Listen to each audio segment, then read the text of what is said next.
हर खबर पर होगी आपकी पकड़। डाउनलोड कीजिए एबीपी लाइव ऐप।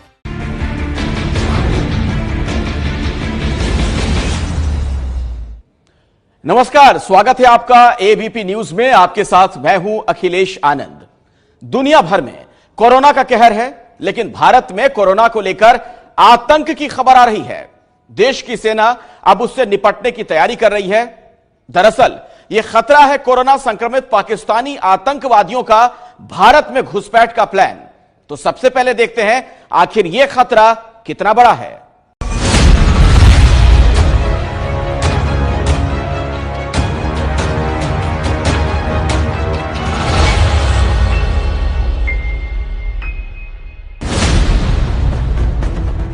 एक ऐसा खतरा जो पूरी दुनिया पर मंडरा रहा है।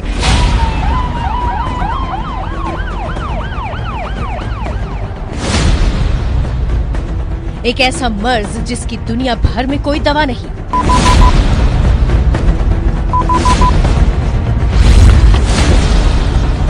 जिससे बचना ही सिर्फ इसका इलाज है।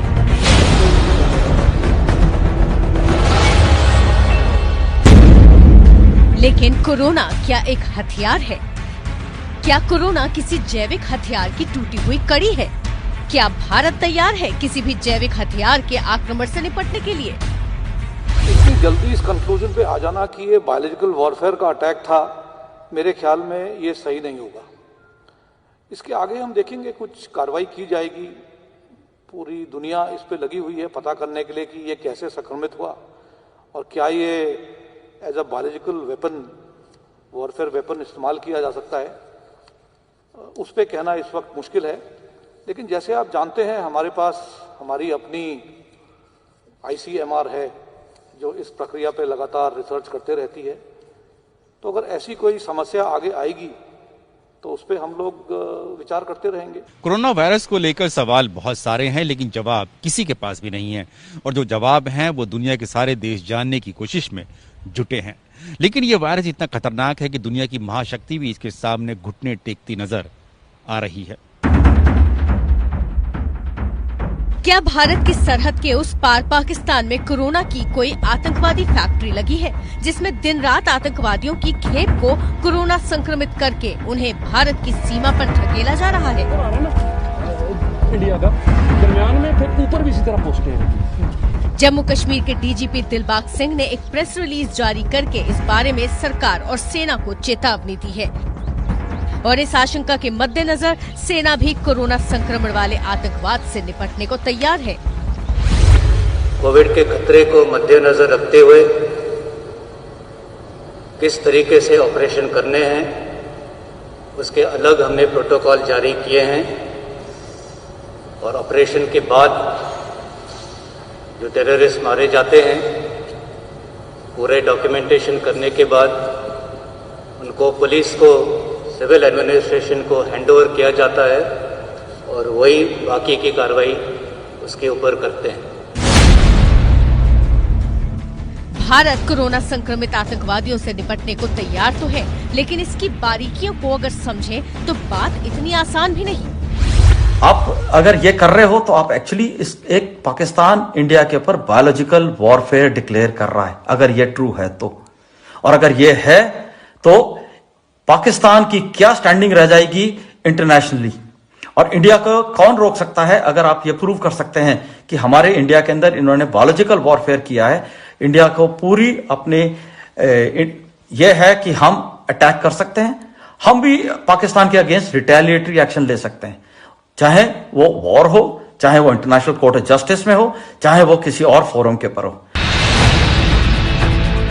कोरोना खुद ही एक आतंक है, और अगर कोरोना को आतंकवाद के पंख लगा दिए जाएं, तो खतरे की जद में सिर्फ भारत नहीं होगा, बल्कि दुनिया के वो सारे देश होंगे जो स्वतंत्रता में भरोसा रखते हैं, लोकतंत्र में विश्वास रखते हैं, मानवता के मूल मंत्र को अपनाते हैं। ऐसे में दुश्मन अकेला सिर्फ पाकिस्तान नहीं होगा, बल्कि चीन, नॉर्थ कोरिया और ऐसे देश भी होंगे जो आतंकवाद और आतंकवादियों के छिपे हुए मददगार हैं।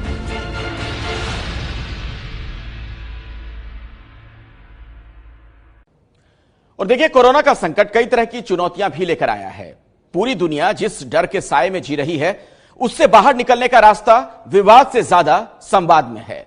लेकिन विवाद हो या संवाद, ताली एक हाथ से नहीं बजती। सामने वाला क्या सोच रहा है, क्या बोल रहा है और क्या कर रहा है, सबको मिलाकर ही कोई बात मुकम्मल होती है। अगर कोई देश कोरोना से सबसे ज्यादा मुश्किल में है तो वो देश है अमेरिका। और किसी देश का प्रमुख कोरोना के खिलाफ सबसे ज्यादा है तो भी वो देश है अमेरिका और उसके राष्ट्रपति डोनाल्ड ट्रंप।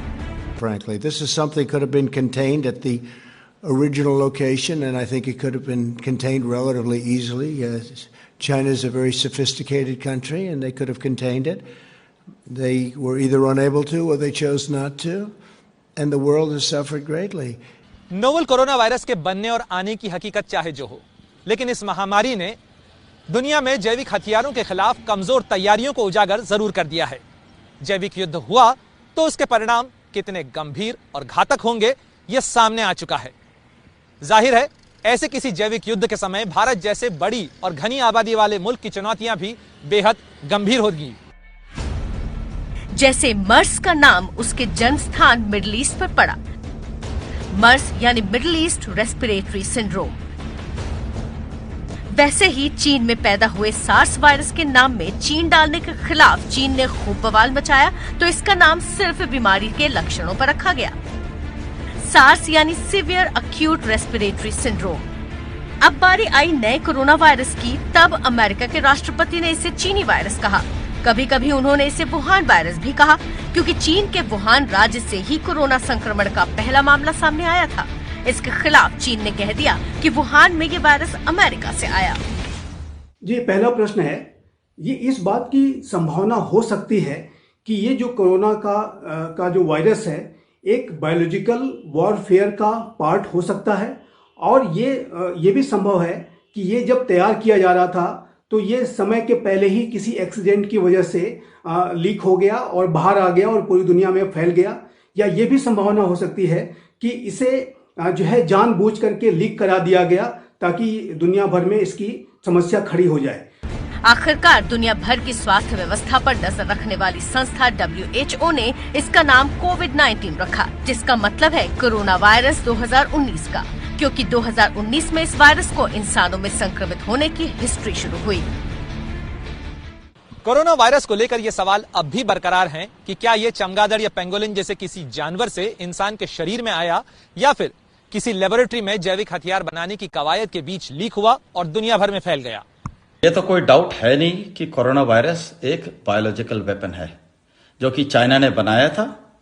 वो गलती से रिलीज हुआ या डेलिबरेटली रिलीज हुआ, ये तो बाद में जब इन्वेस्टिगेशन होंगी तब पता चले या ना पता चले, ये तो कोई कह नहीं सकता। लेकिन प्रैक्टिकली आप जितने भी देखेंगे, अमेरिका है, जर्मनी है, फ्रांस है, सबने इनको कह दिया है कि ये एक बायोलॉजिकल वेपन है जो कि चाइना से रिलीज किया गया है। कोरोना का सबसे ज्यादा कहर अमेरिका पर हुआ है और इटली, स्पेन, फ्रांस, जर्मनी और ब्रिटेन जैसे यूरोपीय देशों में। दरअसल इन सारे देशों के चीन के साथ घने व्यापारिक रिश्ते हैं और करीब करीब हर जगह जहां भी ये वायरस फैला वहां की हिस्ट्री ट्रेस हुई बाहर से आने वाले लोगों तक। मतलब आज की तारीख में अब ये तक कहना मुश्किल है कि वाकई इस वायरस का जन्म चीन में है भी या नहीं। अब ये ऐसा घालमेल है जिससे चीन को आरोपों से राहत मिलती दिखाई दे रही है। चीन को भले ही अपने ऊपर लगे इल्जामों से राहत मिल चुकी हो, लेकिन अब ये वायरस दुनिया में इस कदर फैल चुका है कि अब ये सवाल लाजमी रह ही नहीं गया है कि ये वायरस कहां पर पैदा हुआ था। अब तो भारत समेत दुनिया के सारे देश इस कहर को जल्द से जल्द निपटाने की कोशिश में जुटे हैं और अमेरिका की स्थिति भी कुछ ऐसी ही है। अमेरिका में जितने लोग 9/11 में मरे, उससे 100 गुना लोगों की जिंदगी तबाह कर दी अमेरिका ने अफगानिस्तान पर हमला करके। लेकिन आज की तारीख में 9/11 में मारे गए लोगों की तादाद है जितने लोग हर दिन 2 दिन में कोरोना वायरस से मर रहे हैं। इतना ही नहीं, अमेरिका ने अपने जितने सैनिक वियतनाम युद्ध में 10 साल के दौरान गंवाए, उससे कई गुना लोग अमेरिका में अब तक कोरोना संक्रमण से जान गंवा चुके हैं। एक पर्ल हार्बर पर अटैक हुआ और अमेरिका विश्व युद्ध में कूद गया और पूरा मामला ही पलट कर रख दिया। लेकिन अब एक वायरस के आगे अमेरिका करीब करीब घुटनों पर आ गया है। दुनिया के दूसरे देशों के लिए कोरोना की चुनौती परिवार, समाज और अस्पतालों तक पर सिमटी है। लेकिन भारत के लिए कोरोना की दस्तक सरहद पार से भी हो रही है। अगर गौर से समझें तो पाकिस्तान में मौजूद आतंकवादी कोरोना को हथियार बनाकर छद्म युद्ध में कूद चुके हैं। कोरोना एक महामारी है।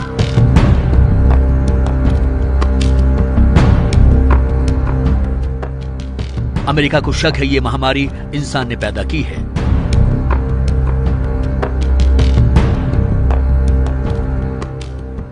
और अमेरिका के विरोधी कह रहे हैं कि ये एक प्राकृतिक आपदा है।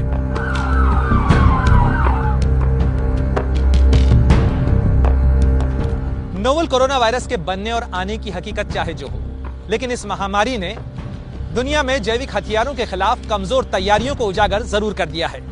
जैविक युद्ध हुआ तो उसके परिणाम कितने गंभीर और घातक होंगे, यह सामने आ चुका है। जाहिर है, ऐसे किसी जैविक युद्ध के समय भारत जैसे बड़ी और घनी आबादी वाले मुल्क की चुनौतियां भी बेहद गंभीर होगी। सीरिया के अखबारों में छप रहा है कि कोरोना वायरस पश्चिम में तैयार किया गया और चीन व दूसरे देशों पर मेडिकल आतंकवाद के रूप में हमला किया गया। एक अरब डेली ने लिखा है कि चीन और ईरान की अर्थव्यवस्था तबाह करने के लिए अमेरिका ने कोरोना वायरस रचा। इसकी अंतर्राष्ट्रीय जांच होनी चाहिए।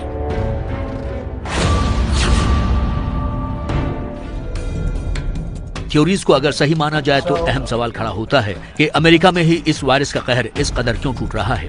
क्या अमेरिका अपने पर शक जाहिर न करने के लिए अपने लोगों की इतनी बड़ी कुर्बानी दे रहा है?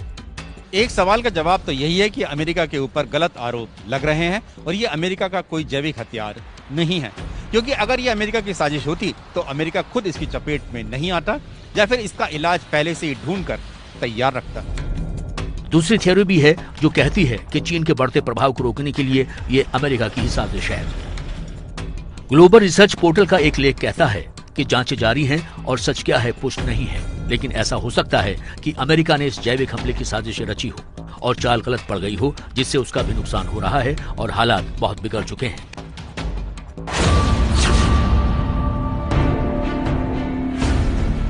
जीवाणुओं, विषाणुओं, कीटों या फंगस जैसे एजेंटों के जरिए खतरनाक किस्म के संक्रमणों को जब हमले के तौर पर इस्तेमाल किया जाए तो इसे जैविक युद्ध माना जाता है।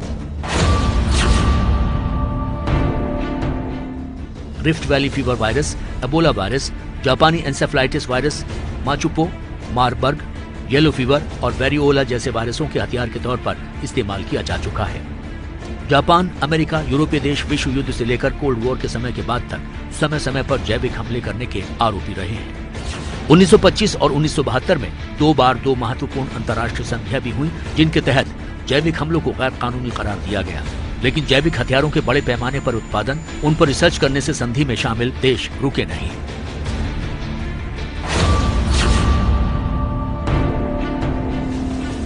भारत जैविक हथियारों की दौड़ में शामिल नहीं है। पूर्व राष्ट्रपति एपीजे अब्दुल कलाम ने साफ कहा था कि भारत जैविक हथियार नहीं बनाएगा क्योंकि ये मानवता के लिए क्रूरता है। हालांकि भारत के पास ऐसा करने की स्थिति और योग्यता है, लेकिन इसके उलट वो उन मेडिकल रिसर्च को प्राथमिकता देता है जो ऐसे जैविक हमलों से सुरक्षा करने में कारगर हो।